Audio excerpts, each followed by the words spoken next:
शांती. आज आहे 20/3/2024 ची मुरली.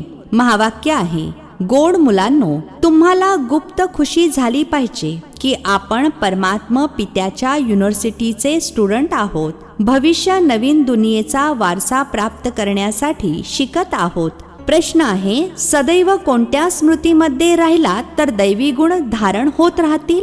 उत्तर आहे, आम्ही आत्मा शिवबाबांची संतान आहोत. बाबा आपल्याला काट्यापासून फूल बनविण्यासाठी आले आहेत. हीच स्मृती सदैव राहिली तर दैवी गुण धारण होत राहतील. अभ्यास आणि योगावर पूर्ण लक्ष असावे. विकाराचा तिरस्कार वाटावा, तेव्हा दैवी गुण येत जातील. ज्यावेळी कोणता विकार वार करेल तेव्हा समजले पाहिजे, मी काटा आहे, मला तर फूल बनायचे आहे. ओम शांती. मुलांच्या बुद्धीमध्ये आहे की आम्ही रुहानी युनिव्हर्सिटीमध्ये बसलो आहोत. हा शुद्ध नशा असला पाहिजे.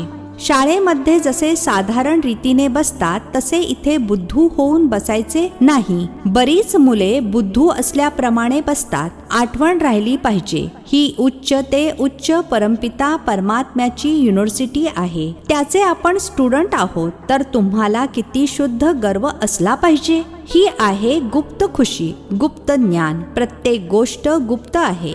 अनेकांना इथे बसून देखील बाहेरचे खराब विचार येत राहतात. इथे तुम्ही शिकत आहात भविष्य नवीन दुनियेचा वारसा प्राप्त करण्यासाठी. तर तुम्हाला किती आनंद झाला पाहिजे. दैवी गुण देखील असावेत. भले इथे सर्व ब्राह्मणच येतात, तुम्ही तर तिकडच्या अर्थात जुन्या दुनियेतील कचरापट्टीतून बाहेर पडून इथे येता.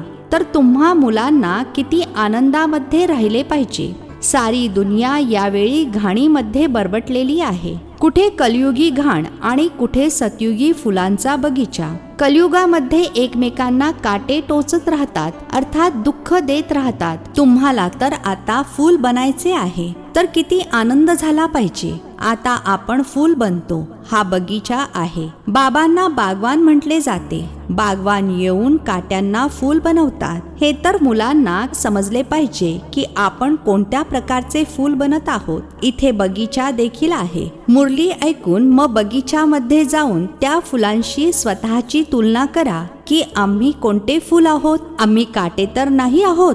जेव्हा क्रोध येतो तेव्हा समजले पाहिजे की मी काटा आहे, माझ्यामध्ये भूत आहे. इतका तिरस्कार वाटला पाहिजे. क्रोध तर सर्वांसोबत एकत्र असताना येतो. काम विकार तर सर्वांच्या मध्ये करू शकत नाही, तो तर लपून करतात. क्रोध मात्र बाहेर असताना निघतो. क्रोध करतात तर त्याचा प्रभाव देखील थोडे दिवस राहतो. क्रोधाचा देखील नशा आहे तर लोभाचा देखील नशा आहे. आपलाच आपल्याला तिरस्कार वाटला पाहिजे. तुम्ही समजता आम्हाला बाबा फूल बनवतात. काम आणि क्रोध खूप वाईट आहेत. ते माणसाचे सारे सौंदर्यच घालवून टाकतात. इथे चांगुलपणा दाखवाल तेव्हा तिथे देखील चांगुलपणा प्राप्त कराल. बाबा दररोज मुलांना समजावून सांगत राहतात की दैवी गुण धारण करा. स्वर्गामध्ये यायचे आहे ना. हे लक्ष्मी नारायण किती गुणवान आहेत. महिमा देखील यांच्या समोर जाऊन गातात. आम्ही नीच, पापी, कामी आहोत. तुम्ही सर्व गुण संपन्न आहात.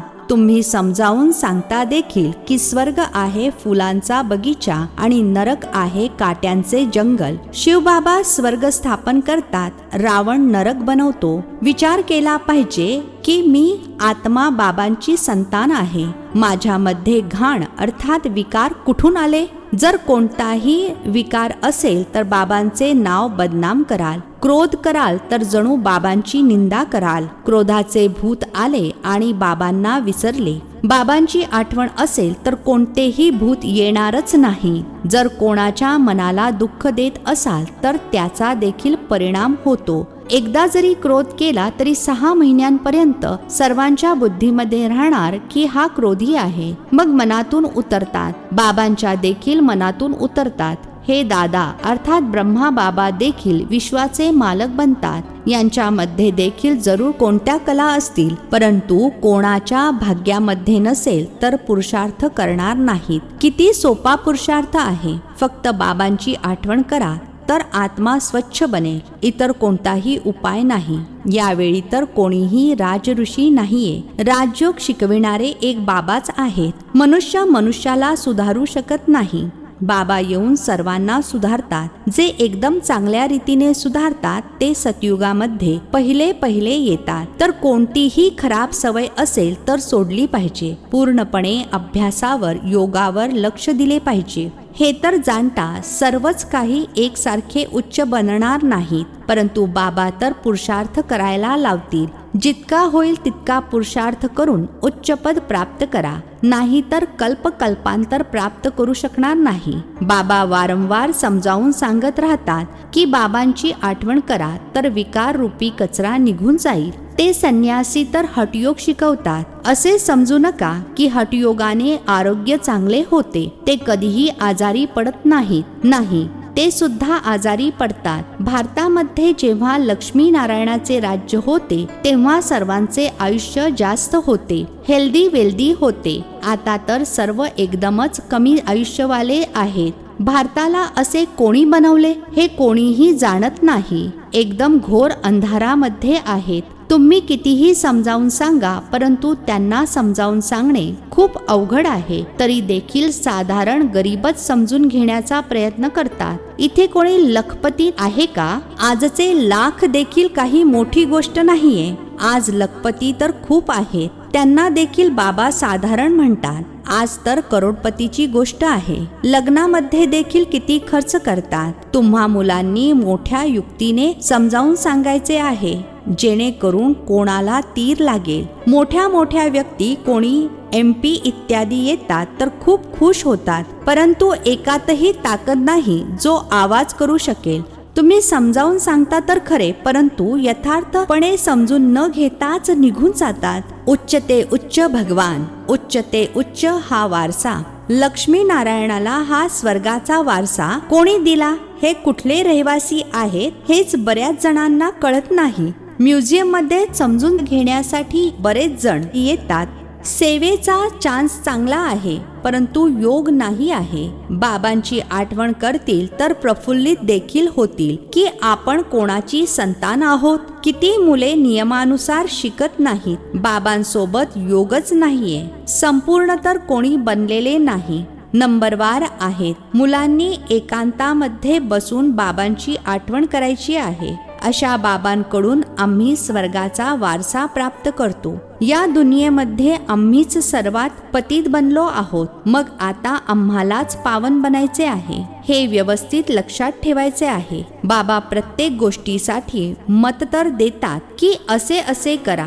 जसा व्हिक्टोरिया राणीचा वजीर गरीब होता, रस्त्यावरच्या लाईट खाली बसून अभ्यास करून करून उच्च पद प्राप्त केले. आवड होती. हे देखील गरिबांसाठी आहे. बाबा आहेत गरीब निवाज. श्रीमंत कसले भगवंताची आठवण करू शकणार? म्हणतील आमच्यासाठी तर स्वर्ग इथेच आहे. अरे, बाबांनी स्वर्गाची स्थापना अजून केलेली नाहीये, आता करत आहेत. बाबांची आठवण करा. पावन तर जरूर बनायचे आहे.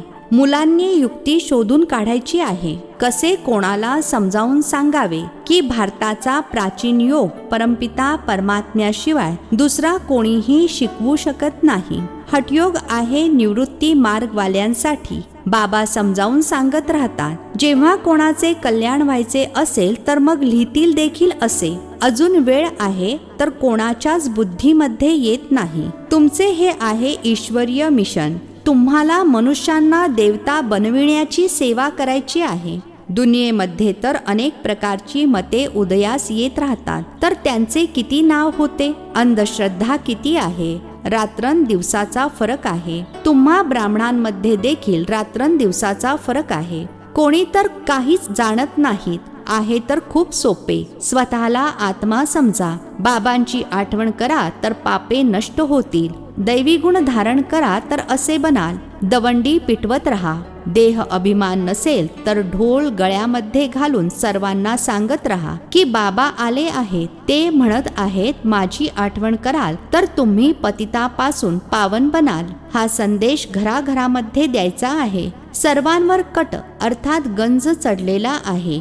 दुनिया तमोप्रधान आहे. सर्वांना बाबांचा संदेश जरूर पोहोचवायचा आहे. अंतामध्ये तुमची वाह वाह होईल. म्हणतील कमाल आहे यांची. इतके यांनी जागे करण्याचा प्रयत्न केला, परंतु आम्ही जागे झालो नाही. जे जागे झाले त्यांनी मिळवले, जे झोपून राहिले त्यांनी गमावले. बाबा बादशाही देण्यासाठी येतात तरी देखील गमावून बसतात. सेवेच्या युक्त्या शोधून काढल्या पाहिजेत. बाबा आले आहेत म्हणतात मामेकम, अर्थात मज एकाची आठवण कराल तर विकर्म विनाश होतील.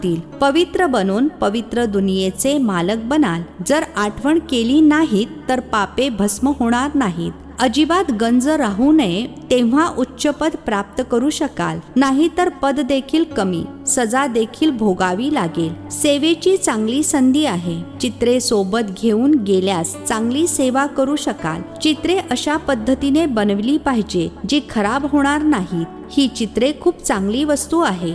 बाकी मॉडेल्स तर जशी खेळणी आहेत. मोठमोठ्या व्यक्तींची मोठमोठी चित्रे असतात. हजारो वर्ष देखील राहतात. तुमची ही 6 चित्रे खूप आहेत.